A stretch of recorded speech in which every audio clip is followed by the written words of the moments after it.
Здравствуйте, дорогие друзья! Мы снова с вами. Иван Потапов и Елисей Бурмин. Здравствуйте. И сегодня мы поговорим о предназначении человека, человеческом достоинстве и о смысле жизни. Как мы знаем, человечество – это вложенная суперсистема в систему биосферы. Биосфера, как объемлющая структура, поддерживает законы, рамки, программу для вложенных структур. Да, каждый вид вложенной системы, будь то растение или животное, выполняет строго ему, этому виду, вмененное предназначение. Каждый вид имеет свою цель существования, несет свой смысл, заданный ему свыше, участвуя в биоценозе как орган в организме. Биосфера регулирует численность популяций. Если, например, в какой-то год родится много мышей или зайцев, то одновременно родятся много лис или других хищников, поедающих их, чтобы мыши, зайцы, не причинили невосполнимый ущерб растительному сообществу. Если рождается в какой-то год много хищников, угрожающих численности травоядных, то самки этих хищников съедят свой приплод. Так биосфера регулирует работу биоценозов. Вот и скажи, что биосфера неразумна как субъект управления. Работают прямые и обратные связи. Всегда вовремя принимаются управленческие решения, регулирующие численность видов. А у вида Homo sapiens нет вложенного свыше строгого предназначения в структуре биоценозов. Это вовсе не значит, что у человека нет своего смысла существования, нет своего предназначения. Наделив самым мощным интеллектом и еще более мощным потенциалом развития вид человека разумного и не вменив ему никаких строгих обязанностей в системе биоценозов, Творец, однако, имел свою цель, свой смысл.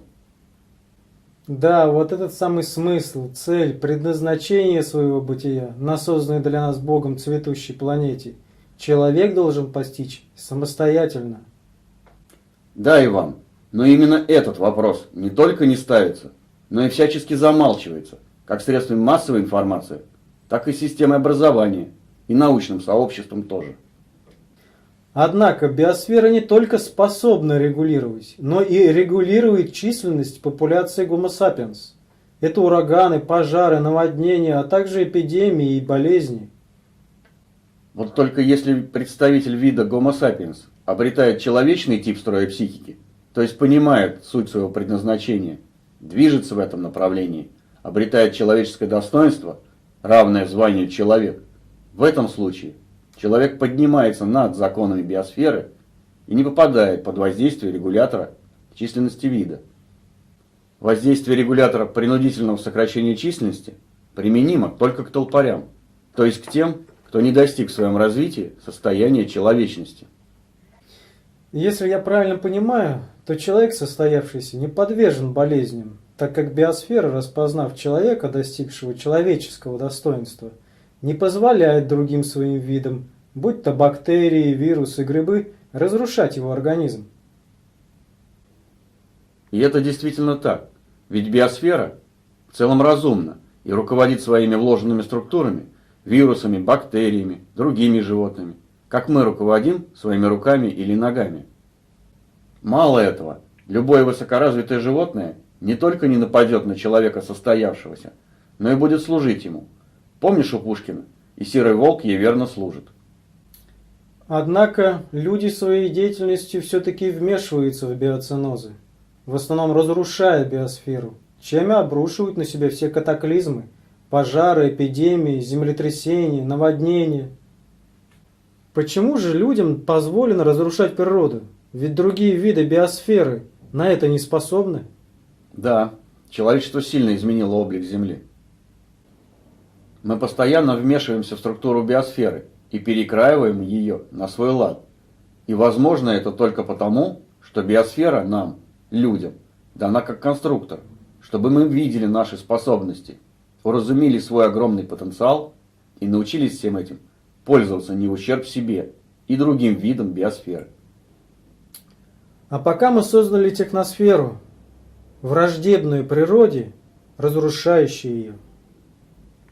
Когда мы научимся создавать искусственную среду, вписывая ее в природную, без антагонизмов, когда мы достигнем человечного типа строя психики, познав свое истинное человеческое достоинство, когда мы постигнем цель и смысл своего предназначения, тогда мы и получим, кроме образа Божьего, его подобие, станем сотворцами и наместниками Божьими на земле. В этом случае человечество выйдет из-под власти биосферы, встанет над ее законами и научится разумно ею управлять. Ну а пока, хищно управляя отдельными фрагментами биосферы, истребляя ее ресурсы и отравляя свалками, мы получаем в ответ мощный удар стихии. Планета защищается.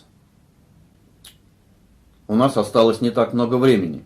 Запас устойчивости биосферы уже на пределе. И если человечество не одумается, не начнет жить по-человечески, планета сотрет недолюдков, не желающих знать или забывших о своем предназначении.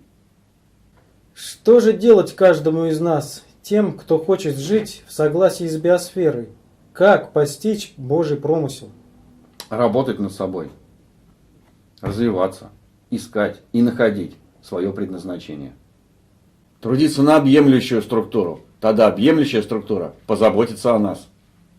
Всего вам доброго, дорогие друзья. Если считаете важной поднятую тему, подписывайтесь на наш канал, распространяйте это видео, ставьте лайки. До новых встреч!